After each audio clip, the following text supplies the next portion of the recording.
Olá, pessoal. Boa noite a todos. Sejam bem-vindos, vocês que já estão aqui comigo.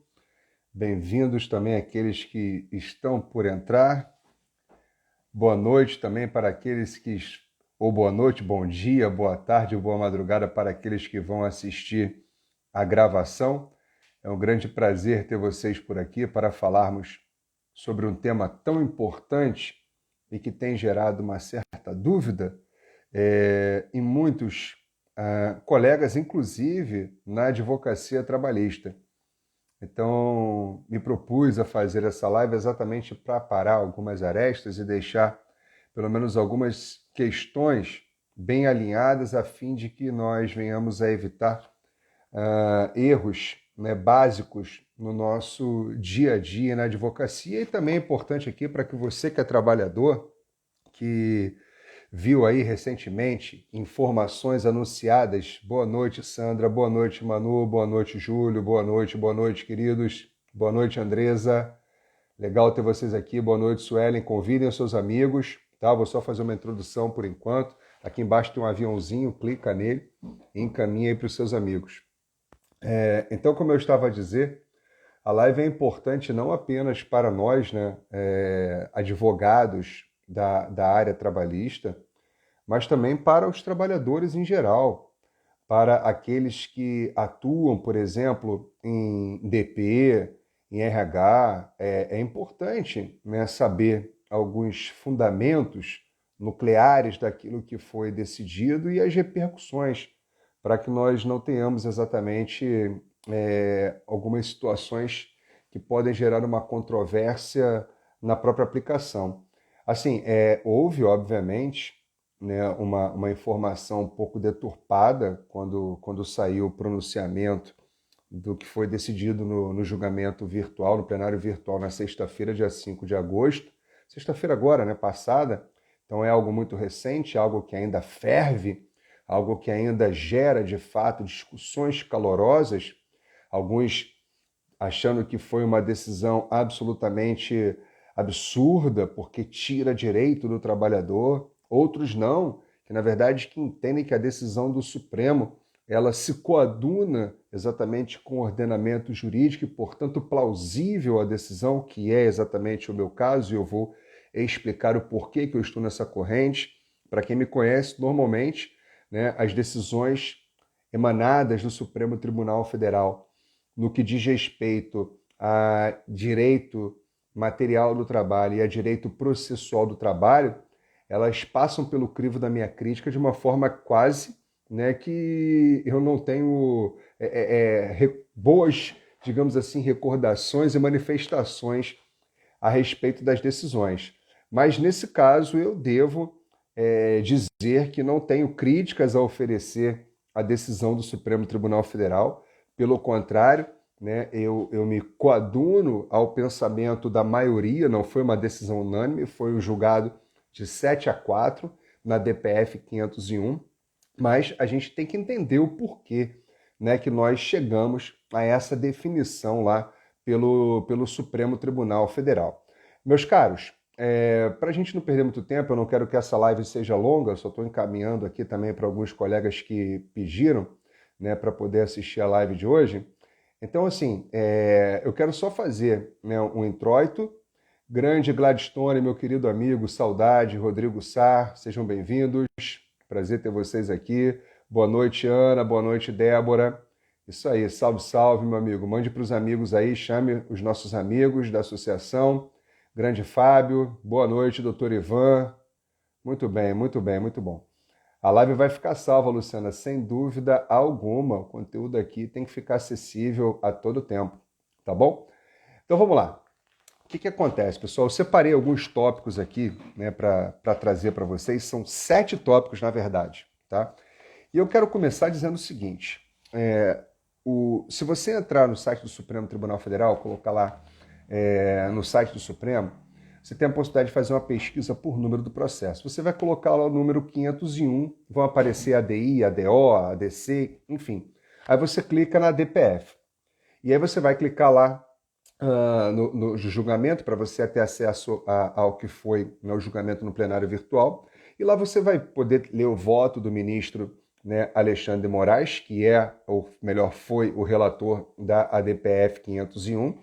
E eu quero ler aqui o extrato, né, a suma do voto dele, tá bom? Ele disse o seguinte: Sua Excelência, o ministro Alexandre de Moraes, julgo procedente a arguição de cumprimento de preceito fundamental, para declarar a inconstitucionalidade da súmula 450 do Tribunal Superior do Trabalho. E, letra B, invalidar, prestem atenção nisso, invalidar decisões judiciais não transitadas em julgado que, amparadas no texto sumular, tenham aplicado a sanção de pagamento em dobro com base na súmula no artigo 137 da CLT. Aí, qual é a pergunta que normalmente, né, as pessoas estão me fazendo? Eu recebi inúmeras perguntas de sexta-feira para cá, né, de sábado para cá, depois que eu fiz a postagem sobre o julgamento. Fagner, então não tem mais pagamento de férias em dobro? Gente, não tem nada a ver uma coisa com a outra. O que nós tivemos aqui de julgamento na DPF 501 foi uma questão muito específica, que foi a inconstitucionalidade da súmula 450 do Tribunal Superior do Trabalho. O pagamento de férias na dobra, ele vai continuar a existir, mas somente na hipótese prevista na lei. E a lei lá no artigo 137, a lei aqui a que eu me refiro, é a Consolidação das Leis do Trabalho, ela diz de uma forma cristalina que quando as férias não forem concedidas dentro do período concessivo, aí é que férias, serão pagas em dobro. Em nenhum momento a CLT, e eu desafio alguém a me mostrar onde está escrito na CLT, que o não pagamento das férias no prazo de 2 dias antes do seu gozo, do início do seu gozo, que para quem não sabe, as férias devem ser pagas pelo empregador, as férias e o terço, né, condicional, e se for o caso também o abono, que entre aspas a gente chama de venda de férias, 2 dias antes do início do gozo das férias. E não tem nenhuma previsão legal, meus amigos, dizendo o seguinte: olha, se o empregador não fizer o pagamento das férias em até 2 dias, ele vai ter que pagar em dobro. Não tem, exatamente, concessão é diferente de pagamento. Se não for concedido dentro do período concessivo, todo mundo lembra, tem o período aquisitivo, que é o primeiro ano, a partir do início do contrato de trabalho, e claro que o nascedouro de um período aquisitivo faz fluir também ali um período concessivo. Então, o que acontece? Se eu não tenho a concessão das férias, atenção com isso, para depois você não falar, o Fagner falou que não tem mais férias em dobro. Tem pagamento de férias em dobro, sim, desde que o empregador não conceda as férias dentro do período concessivo. Tá claro isso? Agora, ele concedeu as férias, mas não pagou as férias nos 2 dias antes, nos 2 dias que antecederam o início do gozo das férias. Ele tem que pagar em dobro? Não tem previsão legal. Foi isso que foi resolvido na ADPF número 501 do STF. Aí muitos vão dizer assim: Fagner, mas olha só, vamos lá. Vamos para um trabalho hermenêutico. Vamos lá. Né? Vamos aqui, né, aplicar a melhor exegese possível. Vamos lá, vamos tentar. Meus amigos, eu confesso a vocês que eu tentei. E eu tento. Mas eu não consigo, por maior esforço hermenêutico que eu venha a empregar, a conseguir, né, defender a possibilidade do pagamento das férias dobradas se elas não são pagas em 2 dias antes do início do gozo. Entende? Então, assim, são coisas diferentes. Nenhum esforço hermenêutico. Eu posso usar aqui todos os princípios de interpretação e aplicação do texto constitucional que eu não chego a essa conclusão. E vou além. Todos aqui me conhecem, sabem quais são as minhas defesas acerca da essência da Constituição brasileira. E sempre quando eu trago alguma questão a lume envolvendo direitos dos trabalhadores, eu repouso os meus olhos lá no artigo 7º da Constituição Federal. E aqui da Constituição Federal Brasileira, tem muitos amigos de Portugal aqui também. Então falamos da Constituição Brasileira. E o artigo 7º da Constituição Brasileira, ele diz: são direitos dos trabalhadores, além de outros que visem a melhoria de sua condição social. Ela tem o rol: férias remuneradas de 30 dias, com acréscimo de 1/3 constitucional. Vejam, a Constituição prevê como um direito, considerando aí o patamar mínimo civilizatório do trabalhador, o direito às férias? Sem dúvida, indiscutivelmente, aplausos, ok? Eu não estou discutindo isso. O que eu estou querendo trazer a lume é que nem com o esforço interpretativo e ampliativo do caput do artigo 7º da Constituição Federal, eu consigo olhar para a súmula 450 do TST declarada inconstitucional com bons olhos, porque ela não tem amparo no Estado de Direito. Ela não tem amparo. Me perdoem aqueles que divergem, mas eu estou aqui expondo, né, com racionalidade normativa, que é o que a gente precisa ter, e não trabalhar com emoção, porque emoção não gera segurança jurídica. O que gera segurança jurídica é racionalidade normativa. Então a gente precisa perceber essas questões, né, para entender exatamente até onde os tribunais podem ir. Porque não dá para pensar, meus caros amigos, que um tribunal trabalhista pode criar direito que não está previsto na lei. Hoje isso é claro, em decorrência do texto advindo com a reforma trabalhista, com a Lei 13.467 de 2017, está previsto lá no artigo 8º, parágrafo 2º da CLT. Mas veja, eu não quero caminhar, né, por esta vereda, não é a minha proposta aqui. Então vamos lá, só para recapitular, nós tivemos... Boa noite, Marcão, tudo bem? Nós tivemos o ajuizamento da ADPF número 501, tá? Pelo governador de Santa Catarina.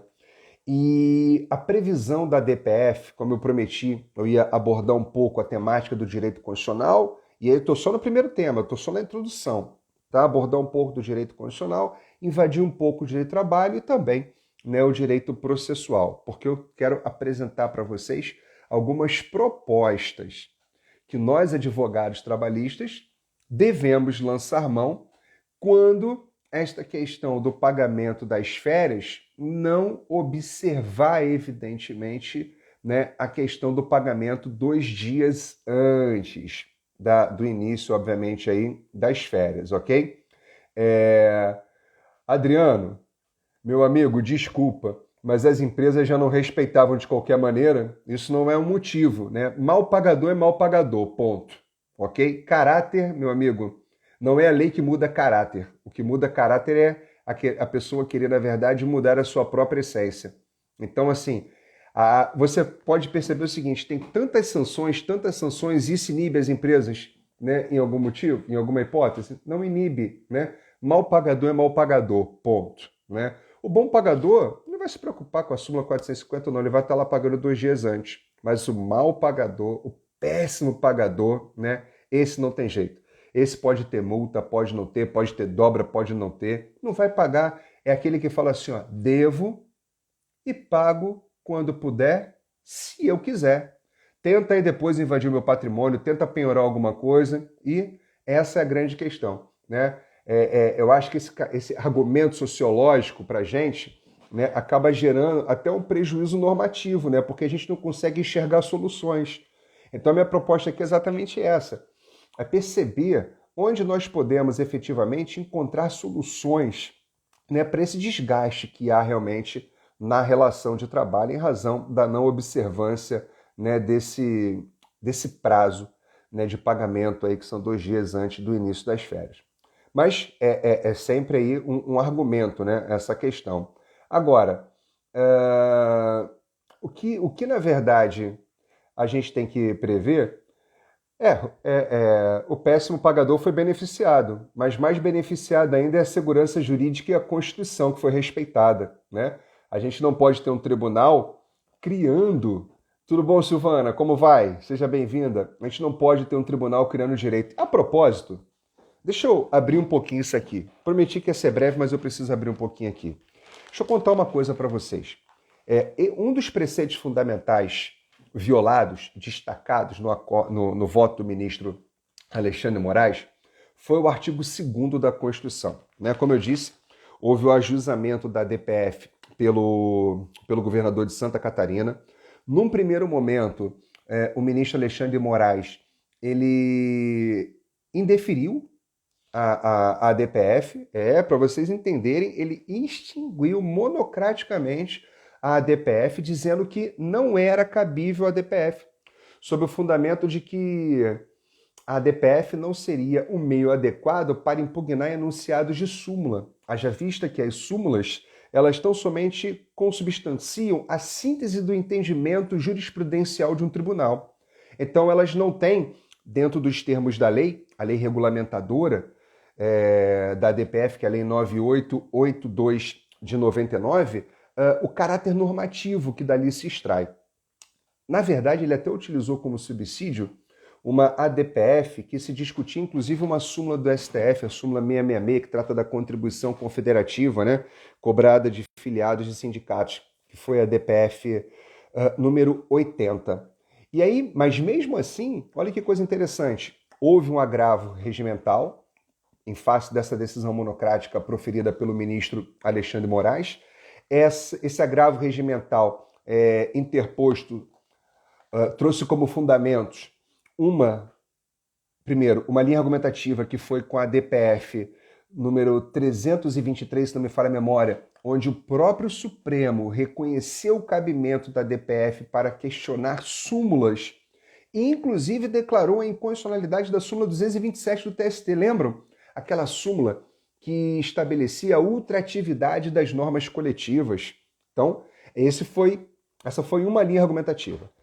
A outra linha argumentativa do agravo regimental foi no sentido de que as súmulas do TST, quando elas criam obrigações sem base legal, com preceitos gerais e abstratos, elas criam, inclusive, um próprio óbice para se discutir a constitucionalidade dentro do Poder Judiciário Trabalhista. Ou seja, se é o próprio TST que está criando aquela súmula, eu não posso discutir a constitucionalidade dela dentro daquele órgão jurisdicional que criou a súmula. Vejam que coisa interessante. E por que eu estou falando isso? Eu sei que está muito rápido, gente, mas assim, se tiver dúvida, escreve aqui que eu vou ter o maior prazer. É que é um tema que me empolga. Falar de constitucional, trabalho e processo, gente, é algo que realmente, assim, né, me coloca em outro nível aqui para estar falando com vocês. Então, veja só. A pergunta que fica gente, por que a DPF? Por que não se usou a ação direta de inconstitucionalidade? Por que não? Bom, deixa eu explicar uma coisa para vocês.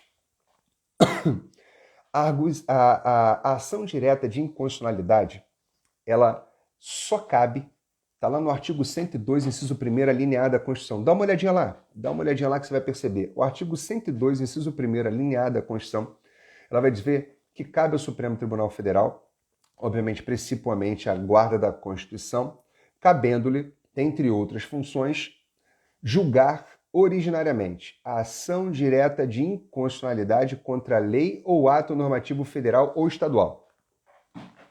A lei é clara. Lei ou ato normativo, federal ou estadual. Então não cabe, obviamente, aí, uma ação direta de inconstitucionalidade para discutir uma súmula de um tribunal, porque ali a Constituição é clara. Aí você vai lá na Constituição ainda, pega aí a tua Constituição, pega aí, papira ela aí comigo, para você perceber o que eu estou falando, olhando para o texto. Convida seus amigos aí, gente, a live está bombando, convida, manda aviãozinho.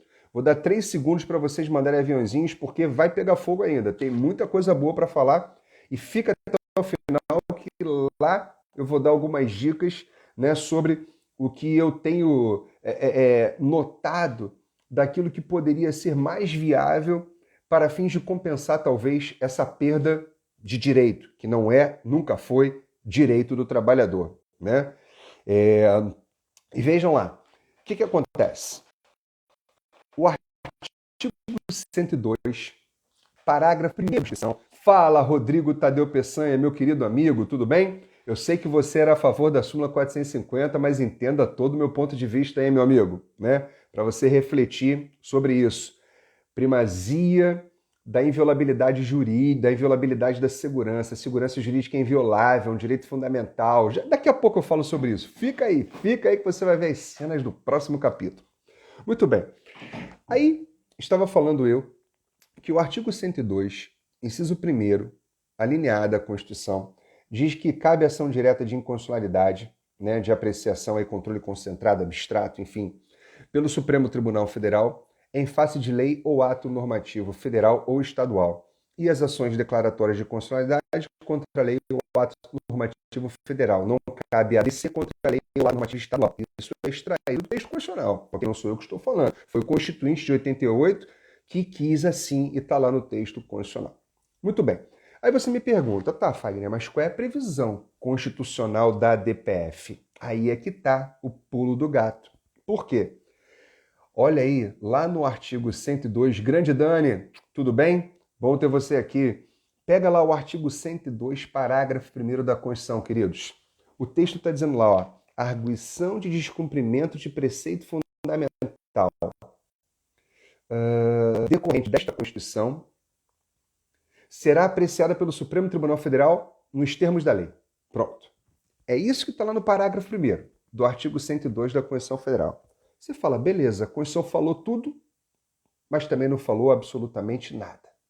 Então ela delegou, presta atenção, o constituinte, o poder constituinte originário estabeleceu essa norma e delegou ao poder constituído, ao poder legislativo, ao legislador infraconstitucional, a missão de regulamentar, portanto, nas suas minúcias, o que é a arguição de cumprimento de preceito fundamental. E o legislador infraconstitucional assim fez, estabelecendo a Lei 9882/99. Pega a lei que eu quero ir no artigo 4º, parágrafo 1º com você. Lei 9882/99. Chama aí os amigos, gente. Manda aviãozinho. Tá gostando da live? Faz o coração subir aí. Faz o coração subir para deixar a live lá no topo. Então, que é importante ficar no topo aí, para que as pessoas possam ver lá quando entrar no perfil, ver a primeira lá e a gente ter mais acesso. Vou esperar os corações subirem aí, tá? Mas só quem tá gostando. Quem não estiver gostando não precisa fazer coração subir, não. Vamos lá, coração subindo. Muito bem. Thank you very much. Yeah! Obrigado. Então vamos lá. A Lei 9882/99, que regulamentou a arguição de descumprimento de preceito fundamental, em decorrência daquela previsão que nós falamos do artigo 102, parágrafo 1º da Constituição. Vejam que a Constituição, olha que interessante, ela não define o que é preceito fundamental. O que ela fala é o seguinte, olha, a competência para apreciar esta ação é do Supremo. Ponto. O resto, a lei que defina. Aí, curiosamente, você vai na Lei 9882/99 e a lei não define o que é preceito fundamental. Então, coube a doutrina, que até hoje a gente não chegou a um denominador comum do que é efetivamente preceito fundamental. Eu vou falar sobre isso daqui a pouco. Mas a gente tem que entender um princípio importante da Lei 9882/99, que é o princípio da subsidiariedade. O que é o princípio da subsidiariedade, pessoal? Ele é extraído lá do artigo 4º, parágrafo 1º da lei. A lei ela fala o seguinte, olha, não será, me corrijam aí se eu estiver errado, tá? Mas na literalidade, né? Ela diz assim, ó, não será admitida arguição de preceito fundamental, arguição de descumprimento de preceito fundamental, se houver outro meio eficaz para sanar a lesividade. É basicamente isso. Então, o que a lei da DPF está dizendo? A lei de regência da DPF está dizendo, olha só, você só pode usar a ADPF, os legitimados só podem lançar mão da ADPF se não houver nenhum outro meio capaz de sanar aquela lesão ao preceito fundamental. É isso que a lei fala. É o chamado princípio da subsidiariedade.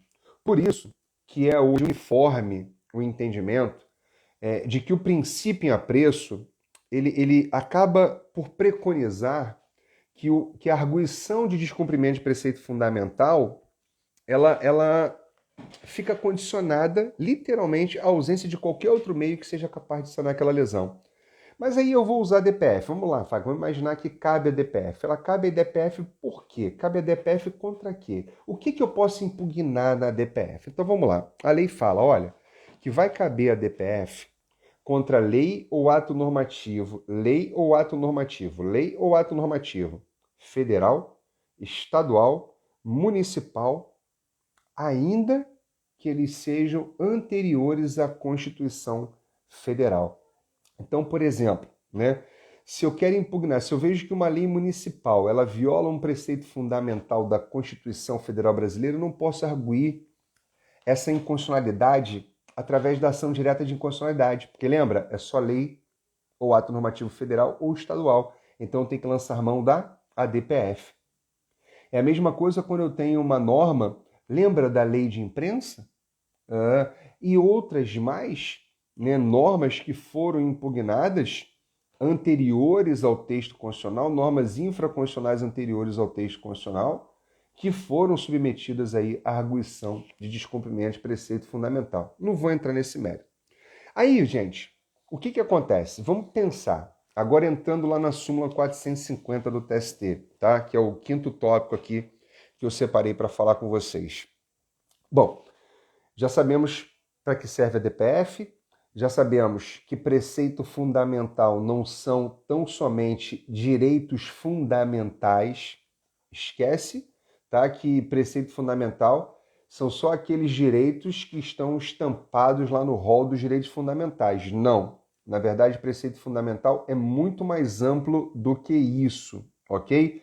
Pode estar previsto lá na ordem social, na ordem financeira, na ordem tributária, enfim, existe a possibilidade de você ver preceito fundamental em vários outros dispositivos constitucionais que não só aqueles que são ali ligados aos direitos fundamentais propriamente ditos. É bom que se diga isso, é bom que isso fique bem claro, ok, queridos? Agora, também é importante destacar o seguinte, o que na verdade, gerou a declaração de inconstitucionalidade dessa súmula 450 do TST? Eu quero dizer para vocês a literalidade da previsão da súmula. A súmula dizia o seguinte: é devido o pagamento em dobro da remuneração das férias, inclusive do terço constitucional, com base no artigo 187 da CLT, que é aquele dispositivo que fala que se as férias não forem concedidas dentro do período concessivo, o pagamento das férias tem que ser o quê? Dobrado, ok? Então a súmula, volto com ela. Ela diz, olha, se as férias não forem pagas no prazo previsto em lei, ou seja, no prazo do artigo 145, 2 dias antes do início do seu gozo, elas vão ter que ser remuneradas em dobro. Não existe nenhum dispositivo na CLT que estabeleça o pagamento das férias em dobro quando ela não é paga antes do início do seu gozo. E com base nisso, então, nós tivemos alguns preceitos fundamentais violados.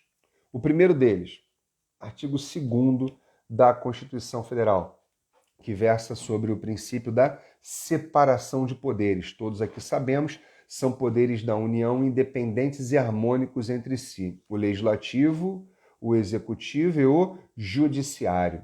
Então, aí você percebe o seguinte, cada um tem as suas atividades, as suas funções típicas e as atípicas só autorizadas pelo texto constitucional, dentro do sistema de freios e contrapesos. E lembrando, ao judiciário não é dada a missão de criar direito, ao judiciário é dada a missão de dizer o direito. Logo, direito pré-existente. O judiciário não pode criar direito. Por isso que eu tenho aversão ao ativismo judicial exacerbado. Eu não estou dizendo que o judiciário não pode implementar direitos, não é isso. Não confundam as questões, tá, gente? No dia a dia, para a gente até poder orientar as pessoas. Eu não estou dizendo que o judiciário não pode implementar direitos. Pode. Por exemplo, é possível a existência de omissão normativa inconstitucional. Cabível aí, a depender do caso, ação direta de inconstitucionalidade por omissão ou até um mandado de injunção. Mas aí a Constituição já prevê os mecanismos adequados em que é possível se lançar mão, dos quais, melhor dizendo, é possível se lançar mão para que o judiciário, e seguindo as regras de competência, não é matéria da gente aqui hoje, ele possa dizer como o direito tem que ser exercido no caso concreto. Entendeu? Ou notificar a autoridade omissa para que ela tome as providências, né, sob pena da parte poder, pela via própria, buscar a implementação do direito. Mas ao judiciário não é dada a função, vou repetir, ao judiciário não é dada a função de criar direito. Essa é uma atividade que decorre do legislativo. Cabe a ele, ao legislativo, criar direito. Ah, Fagner, mas espera aí, às vezes eu tenho o direito já previsto na Constituição Federal e o legislativo não regulamenta aquele direito. Mas é exatamente o que eu estou dizendo. Aí, nesse caso, o ativismo judicial ele está autorizado pela própria Constituição, porque a Constituição fala, olha, tem a ação direta de inconstitucionalidade por omissão e tem o mandado de injunção. Aí, palmas para o judiciário. Tem que implementar mesmo, porque é uma ordenância constitucional ao Poder Judiciário implementar direitos previstos no texto constitucional. Ok? Agora, não pode fazer como fez com a súmula 450. Não tem previsão nenhuma do direito ao pagamento dobrado das férias, nem na Constituição, nem em norma infraconstitucional, e simplesmente o Tribunal Superior do Trabalho cria uma súmula dizendo, olha, eu estou criando o direito de pagamento em dobro. Eu estou fazendo uma interpretação extensiva, ok? Prejudicial ao sistema brasileiro da segurança jurídica. Um sistema normativo ele precisa de unidade e coerência, ok? E aí quando eu olho, então, para essa súmula e vejo que ela vai de encontro ao texto constitucional, eu não posso aplaudir para fins de segurança jurídica. E olha, eu vou além, meus queridos, me perdoem pela honestidade, tá? Mas é uma particularidade. Tem inúmeras súmulas e orientações jurisprudenciais do TST. Eu já falo isso há muito tempo. Quem já teve aula comigo em pós-graduação sabe que eu enumero, às vezes, no quadro, né, quais são as súmulas e orientações jurisprudenciais que são criadas ao arrepio do princípio da legalidade, ao arrepio do princípio da separação dos poderes. São muitas. Mas nós temos algumas ADPF já, que já reconheceram a inconstitucionalidade de algumas súmulas do Tribunal Superior do Trabalho, súmula 227, agora a súmula 450. Então, veja, não é uma questão de ser contra o direito do trabalhador, porque não é direito. É isso que a gente precisa entender, não é direito. Direito é aquilo que decorre, né, de uma emanação daqueles que têm atribuição constitucional para elaborar a norma que vai declarar a existência daquele direito. Enfim, ressalvadas situações de implementação de um direito, né, ou das providências pertinentes e cabíveis por determinação constitucional nos casos de omissão inconstitucional, ok? Aí é uma outra história. Então essa súmula, né, ela havia aí violado, então, o artigo 2º da Constituição, preceito fundamental, o artigo 5º, inciso 2º da Constituição Federal, que diz que ninguém é obrigado a fazer ou deixar de fazer alguma coisa senão em virtude da lei. Então, se não havia previsão legal obrigando o empregador a pagar a dobra das férias se ele não fizesse o pagamento da mesma 2 dias antes do início do seu gozo, é óbvio que feriu aí o princípio da legalidade, ok? Há quem argumente também que houve violação ao artigo 22, inciso 1º, né, de competência privativa da União Legislar sobre o Trabalho, alguns que versam que houve violação ao artigo 66, parágrafo 1º, a questão, né, da iniciativa legislativa e o trâmite do processo legislativo, enfim, né, foram arguições, mas para mim a base mais sólida é violação ao artigo 2º e também ao artigo 5º, caput e inciso 2º da Constituição Federal. O caput no que toca à segurança jurídica e o 2, né, ao princípio da legalidade. Agora, existem algumas soluções, né, para isso. Primeira, e a mais óbvia de todas, é a alteração da lei. Altera a lei. Vamos alterar a lei, vamos mudar, né, o que está previsto na CLT, vamos, através de um projeto de lei, pode ser por iniciativa popular, né, e vamos mudar a CLT. Vamos estabelecer lá que a mesma penalidade será aplicada coloca no artigo 137, a mesma penalidade, um parágrafo, a mesma penalidade será aplicada se não for observado o prazo do artigo 145. Pronto, resolvido o problema. A outra solução, que eu acredito que vai ser muito adotada, tá, a partir de então, é previsão em norma coletiva, acordo coletivo ou convenção coletiva, né, e hoje isso já era possível estabelecer com base no artigo...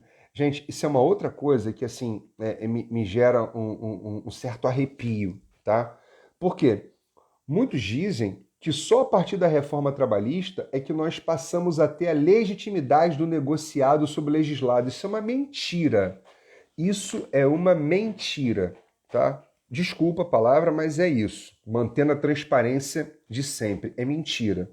Por quê? Porque o artigo 7º da Constituição Federal sempre reconheceu eficácia, legitimidade, validade e aplicação das normas coletivas. Está lá no artigo 7º, ok? Reconhecimento dos acordos e convenções coletivas de trabalho. E nós sabemos que não existe acordo ou convenção coletiva de trabalho sem intervenção sindical, como proclamado pela própria Constituição no artigo 8º, inciso 3º. Então, se eu tenho uma norma coletiva que traz uma situação que é mais benéfica do que está previsto na lei ou está previsto na Constituição, eu vou aplicar a norma coletiva. Gente, é simples assim. O direito do trabalho tem um princípio que é o princípio da norma mais favorável. Pouco importa a hierarquia da norma. Pode ser a Constituição Federal, que está lá no topo. Mas se eu tenho um ato, por exemplo, né, uma norma regulamentadora que traz uma previsão melhor do que o que está na Constituição, eu vou aplicar aquela norma regulamentadora. Ah, mas a Constituição esquece a Constituição. Nesse caso. Mas por que esquece, Fagner? Tudo que você está falando agora, então, é incoerente diante do que você acaba de afirmar. Não, queridos. Porque lembra, nós temos que sempre pautar a interpretação no caput do artigo 7º da Constituição. Guarda isso. Pelo amor de Deus. Gente, não dá para você que advoga na área trabalhista não saber o artigo 7º da Constituição Federal, no mínimo. O caput do artigo 7º da Constituição Federal fala: são direitos dos trabalhadores urbanos e rurais, além de outros que visem a melhoria da condição social. Além de outros que visem a melhoria da condição social. Então, tudo aquilo que for estabelecido por norma infraconstitucional, independentemente do patamar onde ela esteja, se mais benéfica for, é ela que vai ser aplicada. Está na Constituição. Eu tenho que aplicar o que for para melhorar a condição social do trabalhador. Ok? Mas desde que haja previsão normativa. Não dá para criar uma coisa, né? Cria-se uma coisa que não está prevista em lei, simplesmente, né, para fins de se equiparar uma penalidade que a lei já estabeleceu. Então são coisas diferentes, tá bom? São coisas diferentes. Então esse é o princípio da norma mais favorável. Eu posso até fazer uma live depois sobre princípios do direito do trabalho, que eu acho que é interessante a gente abordar isso. Mas é importante, gente, definir essa questão. Toma cuidado, tá? Toma muito cuidado. Por quê? As normas coletivas, elas já estavam legitimadas pela Constituição no artigo 7º. Então, antes mesmo da reforma trabalhista, o negociado já prevalecia sobre o legislado, sim, desde que fosse mais benéfico, salvo umas questões de ordem pública e tudo mais, mas a regra geral era essa, ok? Sempre que fosse mais benéfico. Vou dar outro exemplo. Nós sabemos que lá no artigo 10 do Ato das Disposições Constitucionais Transitórias, a Constituição estabelece que a grávida, a partir do momento que é confirmada a gravidez, até 5 meses após o parto, ela tem a garantia provisória no emprego. Está lá na Constituição. Mas aí eu te pergunto, suponha que uma convenção coletiva de trabalho, que é o ajuste firmado entre sindicatos representativos de categoria econômica e categoria profissional, categoria econômica e empregadores, aí tem o laço que os une, enfim, né? Não vou entrar nessas definições, se você quiser, dá uma olhada lá no artigo 511 seguinte da CLT. Então, o sindicato dos empregadores com os sindicatos empregadores, categoria econômica, categoria profissional, firmam então a convenção coletiva de trabalho. E nessa convenção coletiva de trabalho diz o seguinte, olha, as empregadas abrangidas por esta convenção elas têm a garantia provisória no emprego, em decorrência da gravidez, até 10 meses após o parto. O que eu vou aplicar? A norma coletiva ou a Constituição? Responde aqui para mim, eu vou aguardar a sua resposta. Vou repetir. Eu tenho uma norma coletiva que diz, olha, agora as grávidas, a partir do momento da confirmação da gravidez, elas vão ter garantia provisória no emprego até 10 meses e não 5 meses após o parto, né? Como diz a Constituição. O que vai prevalecer? Meu querido amigo, mestre, professor Wagner Guzmão, que honra ter você aqui, meu amigo. Sinta-se abraçado. Estou perguntando para eles o seguinte, Wagner. Se eu tenho uma norma coletiva que diz que a garantia provisória no emprego da grávida vai ser da confirmação da gravidez até 10 meses após o parto. E a Constituição diz até 5 meses após o parto, segundo o artigo 10 da DCT. O que eu vou aplicar? A norma coletiva ou o artigo 10 da Constituição? Nunca aquilo que for pior para o trabalhador. Lembra do caput do artigo 7º? Qual é a norma que vai trazer uma condição mais favorável? É a Constituição ou é a CCT, a Convenção Coletiva de Trabalho? A CCT, então é indiscutível que eu vou aplicar a Convenção Coletiva de Trabalho. E hoje é óbvio que isso fica mais recrudescido ainda, reforçado, né? É uma adminícula essa minha fala, o que está previsto no artigo 611-A da norma laboral, né, da CLT. Então vale a pena você também fazer a leitura não só do artigo 7º da Constituição Federal, mas também do artigo 611 da CLT. Então vejam, primeira solução possível, alteração na lei, tá? Segunda, previsão e norma coletiva. Pode ser convenção coletiva de trabalho ou pode ser acordo coletivo de trabalho, ok? Terceira, cobrar aí as correções. É claro que uma situação dessa aí acaba excluindo a outra ou pode ser cumulativa, mas eu vou pleitear as correções. Tu não pede correção de salário, gente? Tem que pedir correção também do pagamento das férias quando não forem pagas no prazo legal. A ação 3 anos depois da demissão. Olha quanto de correção tem aí se não foi paga ainda. Tem correção para pedir. Tem que pedir. Claro, você vai observar, evidentemente, né, o que foi decidido pelo Supremo Tribunal Federal, observando aquelas regras ali de incidência, mas é uma outra saída, para não ter um prejuízo, né, mais ainda, digamos assim, né, do que já se teve. Uma outra possibilidade é o pleito de dano moral. Há até quem defenda a possibilidade de aplicação, né, da teoria do desvio produtivo ou improdutivo, né, capitaneada aí, encabeçada pelo querido Marcos de Saune. Começou isso no direito do consumidor e depois se expandiu, inclusive, hoje, aplicando, né, no direito do trabalho. Inclusive, ele lançou agora recentemente uma nova obra abordando a temática proposta.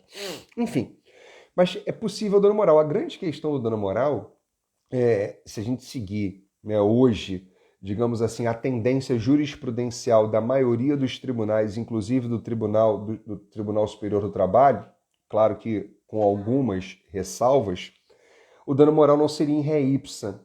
E eu entendo que sim, tá? Eu entendo que sim, absolutamente sim. No meu modo de ver, o não cumprimento de direitos básicos de manter o patamar mínimo civilizatório do trabalhador, que são assegurados na lei, para mim, isso por si só já gera um dano moral in re ipsa, independe de prova. A prova é exatamente ele não ter acesso ao direito basilar que é assegurado pelo ordenamento jurídico. Isso para mim já é prova tranquila da lesão, mas não é assim que pensam os nossos tribunais. Então haveria necessidade de fazer prova do dano, prova exatamente de que o não pagamento, né, na época própria, gerou ali uma lesão. Aí acaba, né, que se aproxima muito da lesão material. Isso sem prejuízo de uma lesão material também. Imagina o seguinte, o trabalhador preparou uma viagem com a família, com os filhos, aquela coisa toda, férias, blá, blá, blá, uau, a viagem dos sonhos, Cancún, né? Ou Europa, enfim, né? Ou Ásia, não importa. Rússia não, que a Rússia hoje, Moscou não, que hoje não dá, né? Enfim, mas ele preparou a viagem dos sonhos, né? Boa noite, Cíntia, tudo bem? Bom te ver aqui. Preparou a viagem dos sonhos.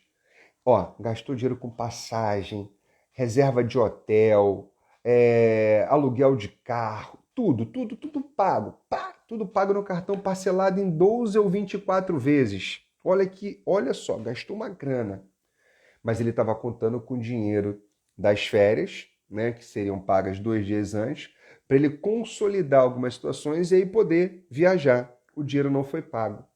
Ele pode aí pedir o dano moral e o dano material. Claro que ele vai ter que fazer prova disso tudo e pleitear aquilo que ele entende cabível diante do contexto da casuística que é ali apresentada. Percebe? A análise é casuística, tá, gente? A análise é casuística, não generaliza. Ah, não pagou as férias, não pagou as férias no prazo legal, então cabe dano moral. Não é isso. É casuístico. Você vai conversar com o trabalhador, vai entender aquela casuística. E aí você, obviamente, na expertise que tem, vai fazer algumas indagações e vai criar no seu intelecto uma subsunção fática à norma. E aí sim, com isso, você vai ter elementos suficientes para falar, vamos pedir um dano moral, vamos pedir um dano material, mas eu preciso disso, disso, disso, disso, disso, disso. Ok? Porque a mera alegação de dano moral, regra geral, não vai fluir, tá? Não vai fluir. Enfim, em tese, né? Em tese. Enfim, essas são algumas possibilidades decorrentes. E aí, para finalizar, meus amigos, já tomei muito tempo de vocês. Se quiserem subir coraçãozinho aí, eu agradeço. Vou finalizar o tema aí falando da modulação, né? Que foi ali procedida pelo ministro Alexandre e foi acompanhado, obviamente, pela maioria. O julgamento, como eu disse, foi 7, né, a 4. Pois é, Ivan, é um absurdo, né? Recibo ainda com data retroativa. É o que eu falei, o mal pagador, isso daí não vai inibir, né? Só vai só vai dar para ele mais agora liberdade ainda, porque quem é mal pagador e ponto final. Então, olha só, gente, uma pergunta, né, que eu recebi ontem foi a seguinte: Fagner, olha só, um colega lá de São Paulo, Fagner, olha só, essa decisão aí do Supremo, o ministro Alexandre modulou os efeitos, né? Ele modulou, ele disse o seguinte: olha, se já havia decisão transitada em julgado condenando ao pagamento da multa, com base lá na súmula 450 do TST, por questões de segurança jurídica, não tem o que fazer. Transitou em julgado, um abraço, gente. Então, se você tem processos onde já houve o trânsito julgado com a condenação baseada na súmula 450 do TST, fica tranquilo. A multa não vai ser excluída. Ah, cabe ação rescisória? Não, não cabe. Não cabe por quê? Vou explicar o porquê. Porque houve exatamente a modulação dos efeitos. Deixa eu explicar uma coisa. Quando o Supremo declara a inconstitucionalidade de uma norma, veja, declara. A regra geral é que ela tem efeito o quê? Ex tunc, que ela retroage à data da entrada em vigor do ato. Essa é a regra. Mas por questões de segurança jurídica é possível a modulação dos efeitos. O que aconteceu aqui? A modulação ela pode ser para que a decisão tenha eficácia prospectiva, ou seja, somente dali para frente, que é o que se chama de eficácia ex nunc, ok? Não retroage, isso está autorizado por lei. Ou que o próprio Supremo diga qual é o período de aplicação daquela decisão. E aí entra, então, a faceta da modulação, né? Que é o que a gente está dizendo nessas duas últimas hipóteses. E aqui ficou claro, na DPF 501.